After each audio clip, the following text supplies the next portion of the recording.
ಸಭೆಯ ಅಧ್ಯಕ್ಷತೆಯನ್ನು ವಹಿಸಿಕೊಂಡಿರುವಂತಹ ನಮ್ಮ ಹಿರಿಯರು ಮಾರ್ಗದರ್ಶಕರು ಆಗಿರುವಂತಹ ಶ್ರೀಮಾನ್ ರಾಯ್ ಕಾಸ್ಟಲನ್ ಅವರೇ ಹಾಗೂ ಶುಭ ಸಂದೇಶಗಳನ್ನು ನೀಡಿದಂತಹ ಗೌರವಾನ್ವಿತ ಧರ್ಮಗುರುಗಳೇ, ಇಲ್ಲಿ ವೇದಿಕೆಯಲ್ಲಿರುವಂಥ ಗಣ್ಯರೇ ಹಾಗೂ ಇಲ್ಲಿ ಸೇರಿರುವ ಮಂಗಳೂರಿನ ನನ್ನ ಪ್ರೀತಿಯ ನಾಗರಿಕ ಬಂಧುಗಳು, ಈಗಾಗಲೇ ಕ್ರಿಸ್ಮಸ್ ಸಂದೇಶವನ್ನು ನೀಡಿದ್ದಾರೆ. ಕಾರ್ಯಕ್ರಮ ದೀರ್ಘ ಇಲ್ಲ ಅನ್ನುವಂಥ ಸಂದೇಶವನ್ನು ಕುರ್ಚಿ ನೀಡದೆ ನಿಲ್ಲಿಸಿ ಮಾಡುವ ಮೂಲಕ ನಮಗೆ ಅತಿಥಿಗಳಿಗೆ ಬಹಳ ಸ್ಪಷ್ಟವಾಗಿ ಹೇಳಿದ್ದಾರೆ. ಅದರಿಂದ ಖಂಡಿತವಾಗಿ ನಾನು ಭಾಷಣಕ್ಕೆ ಹೋಗಲಿಕ್ಕೆ ಬಯಸುವುದಿಲ್ಲ. ಭಾಷಣಗಳು ಬಹಳಷ್ಟು ಸಂದರ್ಭದಲ್ಲಿ ಭಾಷಣಗಳು ಬೇಕಾಗಿಲ್ಲ. ಹೃದಯಗಳಿಂದ ನಾವು ಕೊಡುವಂಥ ಸಂದೇಶಗಳೇ ನಿಜವಾದಂತಹ ಸಂದೇಶಗಳಾಗಿರ್ತವೆ. ಇವತ್ತು ಒಂದು ಅತ್ಯುತ್ತಮ ದಿನ, ಕ್ರಿಸ್ತನ ಜಯಂತಿಯ ಹಿನ್ನೆಲೆಯಲ್ಲಿ ಇಲ್ಲಿ ಸಂತ ಮದರ್ ತೆರೇಸಾ ವೇದಿಕೆ ಹಾಗೂ ನಮ್ಮ ಕಥೋಲಿಕ್ ಸಭಾ ಮಂಗಳೂರು ಇವರು ಒಂದು ಅತ್ಯುತ್ತಮವಾದ ಕಾರ್ಯಕ್ರಮವನ್ನು ಇಲ್ಲಿ ಕ್ರಿಸ್ಮಸ್ ನೆನಪಿನಲ್ಲಿ ಹಮ್ಮಿಕೊಂಡಿದ್ದಾರೆ. ಈ ಸಂತ ಮದರ್ ತೆರೇಸಾ ವಿಚಾರ ವೇದಿಕೆ ಕಳೆದ 8 ವರ್ಷಗಳಿಂದ ಮಂಗಳೂರಿನಲ್ಲಿ ಎಲ್ಲ ಧರ್ಮಗಳ ಮಧ್ಯೆ, ಭಿನ್ನ ಧರ್ಮಗಳ ಮಧ್ಯೆ ಪರಸ್ಪರ ನಂಬಿಕೆಯನ್ನು ಹುಟ್ಟಿಸುವ ಮತ್ತು ಅವರ ಮಧ್ಯೆ ಇರುವಂಥ ಅಪನಂಬಿಕೆಗಳನ್ನು ದೂರ ಮಾಡುವಂಥ ಒಂದು ಸೇತುವೆಯಾಗಿ ಕೆಲಸ ಮಾಡಲು ನಿರಂತರವಾದಂಥ ಶ್ರಮವನ್ನು ಹಾಕ್ತಾ ಇದ್ದಾರೆ. ವರ್ಷಕ್ಕೆ 4-5 ಕಾರ್ಯಕ್ರಮಗಳನ್ನು ಹಿಂದೂ, ಮುಸ್ಲಿಂ, ಕ್ರೈಸ್ತರ ಒಂದೊಂದು ಹಬ್ಬಗಳನ್ನು ಕೂಡ ಆಚರಿಸ್ತಾ ಮಾಡ್ತಾ ಇರುವಂಥ ಕೆಲಸ ಬಹುಶಃ ಇಲ್ಲಿ ಒಂದಿಷ್ಟು ಬಿಸಿಯಾಗಿದ್ದಂತಹ ಧಾರ್ಮಿಕ ವಾತಾವರಣವನ್ನು, ಧರ್ಮಗಳ ಮಧ್ಯೆ ನಡುವೆ ಇದ್ದಂತಹ ಒಂದು ಪರಸ್ಪರ ಅಪನಂಬಿಕೆ ದ್ವೇಷಗಳನ್ನು ಒಂದಿಷ್ಟು ತನ್ನಗಾಗಿಸಲಿಕ್ಕೆ ಖಂಡಿತವಾಗಿಯೂ ತನ್ನ ಕೊಡುಗೆಯನ್ನು ಕೊಟ್ಟಿದೆ. ಈ ವರ್ಷ ಕ್ರಿಸ್ಮಸ್ ಹಬ್ಬದ ಪ್ರಯುಕ್ತ ಈ ಒಂದು ಉತ್ಸವವನ್ನು, ಸೌಹಾರ್ದ ಉತ್ಸವವನ್ನೇ ಹಮ್ಮಿಕೊಂಡಿದ್ದಾರೆ. ಭಾಳ ಖುಷಿ ಆಗ್ತಾ ಇದೆ.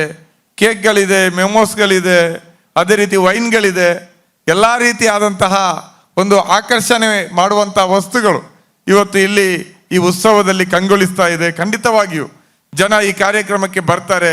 ಜಾತಿ, ಧರ್ಮ, ಮತಗಳ ಆ ದ್ವೇಷಗಳನ್ನು ಮರೆತು ಕ್ರಿಸ್ಮಸ್ನ ಈ ಒಂದು ಸಂಭ್ರಮದಲ್ಲಿ ಇಲ್ಲಿ ನಾಳೆ ಸಂಜೆ ಆಗುವಷ್ಟಿಗೆ ದೊಡ್ಡ ಸಂಖ್ಯೆಯಲ್ಲಿ ನೆರೀತಾರೆ ಅನ್ನುವಂಥ ನಂಬಿಕೆ ನನಗಂತೂ ಖಂಡಿತ ಇದೆ. ನನಗೆ ಕ್ರಿಸ್ತ ಯಾವತ್ತೂ ಇಷ್ಟ.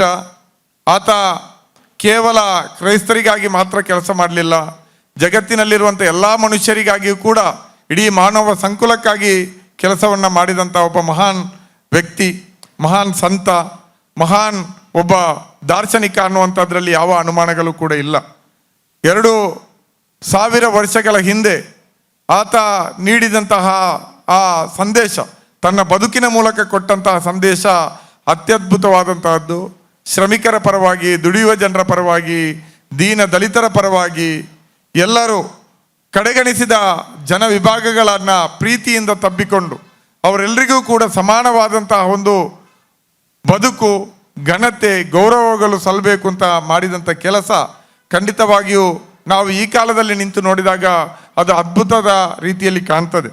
ಯಾಕೆಂದರೆ ನಾವಿವತ್ತು ಆಧುನಿಕ ಕಾಲಘಟ್ಟದಲ್ಲಿದ್ದೇವೆ. ನಮಗೆ ಇವತ್ತು ಡೆಮೋಕ್ರಸಿ ಇದೆ. ನಮ್ಮನ್ನು ಆಳಲಿಕ್ಕೆ ನಾವೇ ಸರ್ಕಾರಗಳನ್ನು ಚುನಾಯಿಸ್ತೀವಿ. ಎಲ್ಲ ರೀತಿಯ ವ್ಯವಸ್ಥೆಗಳು ಇವತ್ತು ಸಂಪರ್ಕದಿಂದ ಹಿಡಿದು, ಆರೋಗ್ಯದಿಂದ ಹಿಡಿದು ಎಲ್ಲದಕ್ಕೂ ಬೇಕಾದಂತಹ ಒಂದು ಅತ್ಯುತ್ತಮವಾದಂಥ ವ್ಯವಸ್ಥೆಗಳು, ದೊಡ್ಡ ದೊಡ್ಡ ಯೂನಿವರ್ಸಿಟಿಗಳು ಇವತ್ತು ನಮ್ಮ ಮುಂದೆ ಇದೆ. ಆದರೆ ಈ ಕಾಲದಲ್ಲಿಯೂ ಕೂಡ ನಾವು ಶಾಂತಿಯನ್ನು ಕಾಣಲಿಕ್ಕೆ, ಪರಸ್ಪರ ನಂಬಿಕೆಯಿಂದ ಜೀವಿಸಲಿಕ್ಕೆ ಬಹಳಷ್ಟು ಕಷ್ಟಪಡ್ತಾ ಇದ್ದೀವಿ. ಆದರೆ 2000 ವರ್ಷಗಳ ಹಿಂದೆ ಯೇಸು ಕ್ರಿಸ್ತ ಆ ಅಜ್ಞಾನದ ಕಾಲದಲ್ಲಿಯೂ ಕೂಡ ಜನರ ಮಧ್ಯೆ ಒಂದು ದೊಡ್ಡ ಕ್ರಾಂತಿಯನ್ನು ಮೂಡಿಸಿರುವಂತಹದ್ದು ಸಣ್ಣ ಸಾಧನೆ ಖಂಡಿತವಾಗಿಯೂ ಅಲ್ಲ. ಇವತ್ತಿನ ಈ ಕಾಲಘಟ್ಟದಲ್ಲಿ ನಾವು ಅವತ್ತು ಅವರು ಮಾಡಿದಂಥ ಕೆಲಸಗಳನ್ನು ನೆನಪಿಸಿಕೊಳ್ಳುವ ಜೊತೆಗೆ ಇವತ್ತು ಜನರ ಮಧ್ಯೆ ಪ್ರೀತಿಯನ್ನು ಹರಿಸಲಿಕ್ಕೆ, ಜನರನ್ನು ಮನುಷ್ಯರಾಗಿ ಕಾಣಲಿಕ್ಕೆ ನಾವು ಪ್ರಯತ್ನವನ್ನು ಮಾಡಬೇಕಾಗಿದೆ. ನಿನ್ನ ನೆರೆಯವರನ್ನು ನಿನ್ನಂತೆ ಪ್ರೀತಿಸಿ ಅನ್ನುವಂಥ ಮಾತನ್ನು ಕೇವಲ ನಾವು ಭಾಷಣಗಳಿಗೆ, ಹೇಳಿಕೆಗಳಿಗೆ ಸೀಮಿತವನ್ನಾಗಿಸದೆ ಜಗತ್ತಿನಲ್ಲಿರುವಂಥ ಪ್ರತಿಯೊಬ್ಬ ನಾಗರಿಕ ಕೂಡ, ಪ್ರತಿಯೊಬ್ಬ ಮನುಷ್ಯ ಕೂಡ ನಮ್ಮ ಸಹೋದರ, ನಮ್ಮ ನೆರೆಯವ ಎನ್ನುವಂಥ ಭಾವನೆಯೊಂದಿಗೆ, ಆ ಮಾತಿನ ವಿಶಾಲ ಅರ್ಥದೊಂದಿಗೆ ಕಲ್ಪಿಸಿಕೊಂಡು ನಾವು ಇವತ್ತು ಮುನ್ನಡೆಯಬೇಕಾಗಿದೆ. ಮಂಗಳೂರು ಮಾತ್ರ ಅಲ್ಲ, ನಮ್ಮ ಜಿಲ್ಲೆ, ರಾಜ್ಯ, ದೇಶ ಮಾತ್ರ ಅಲ್ಲ, ಇಡೀ ಜಗತ್ತಿನಲ್ಲಿ ಇವತ್ತು ಕ್ಷೋಭೆ ಇದೆ, ಅಶಾಂತಿ ಇದೆ, ಪರಸ್ಪರ ಅಪನಂಬಿಕೆ ಇದೆ, ಹಿಂಸೆ ಇದೆ. ಸಾವಿರಾರು ಜನ ಪ್ರತಿದಿನ ಜಗತ್ತಿನ ಒಂದೊಂದು ಮೂಲೆಯಲ್ಲಿಯೂ ಕೂಡ ಅಂತರ್ ಸಂಘರ್ಷದಲ್ಲಿ, ಯುದ್ಧಗಳಲ್ಲಿ, ಕೋಮುದ್ವೇಷಗಳಲ್ಲಿ ಇವತ್ತು ಸುಟ್ಟು ಹೋಗ್ತಾ ಇರೋದನ್ನು, ಸಾಯ್ತಾ ಇರೋದನ್ನು ನಾವು ನೋಡ್ತಾ ಇದ್ದೀವಿ.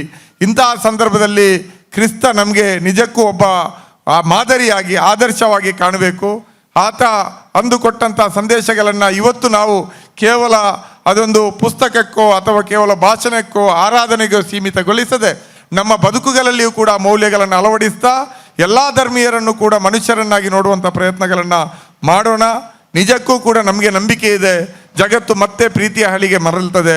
ಅದರ ಜೊತೆಯಲ್ಲಿ ಮಂಗಳೂರು ಕೂಡ ತನ್ನ ಹಳೆಯ ಕೆಲವು ಗಾಯಗಳನ್ನು ಮುಗಿಸಿ ಅಥವಾ ಆ ನೆನಪುಗಳನ್ನು ಮರೆತು ಮತ್ತೆ ತನ್ನ ನೈಜವಾದಂಥ ಪ್ರೀತಿ ತುಂಬಿದ ಪಥದಟ್ಟೆಗೆ ಮರಳ್ತದೆ ಅನ್ನುವಂಥ ನಂಬಿಕೆ ನನಗಿದೆ. ನಮ್ಮ ಇಲ್ಲಿರುವಂಥ ಈ ವೇದಿಕೆಯಲ್ಲಿ ಇಲ್ಲಿ ನೆರೆದಿರುವಂಥ ಪ್ರತಿಯೊಬ್ಬರಿಗೂ ಇದೆ. ಆ ನಿಟ್ಟಿನಲ್ಲಿ ಕೆಲಸ ಮಾಡೋಣ. ಈ ಸೌಹಾರ್ದ ಕ್ರಿಸ್ಮಸ್ ಉತ್ಸವ, ಇಲ್ಲಿ ನಡೆಯುವಂಥ ಸ್ಪರ್ಧೆಗಳು, ಇಲ್ಲಿ ನಡೆಯುವಂಥ ಆಹಾರ ಮೇಳ ಎಲ್ಲವೂ ಕೂಡ ನಮ್ಮ ಪ್ರೀತಿಯ ನಂಬಿಕೆಯನ್ನು ಗಟ್ಟಿಗೊಳಿಸಲಿ, ಯೇಸುನ ಆಶಯವನ್ನು ಅದು ಇನ್ನಷ್ಟು ಮೆರುಗುಗೊಳಿಸಲಿ, ಆತನ ಚಿಂತನೆಗಳಿಗೆ ಮತ್ತಷ್ಟು ಒಂದು ಬಲವನ್ನು ತುಂಬಲಿ ಅನ್ನುವಂಥ ಮಾತನ್ನು ಹೇಳ್ತಾ ಈ ಸಂದರ್ಭದಲ್ಲಿ ನಿಮಗೆಲ್ಲರಿಗೂ ಕೂಡ ಕ್ರಿಸ್ಮಸ್ ಹಬ್ಬದ ಶುಭಾಶಯವನ್ನು ಹೇಳ್ತಾ ನನ್ನ ಮಾತುಗಳಿಗೆ ವಿರಾಮ ಆಗ್ತೇನೆ. ನಮಸ್ಕಾರ.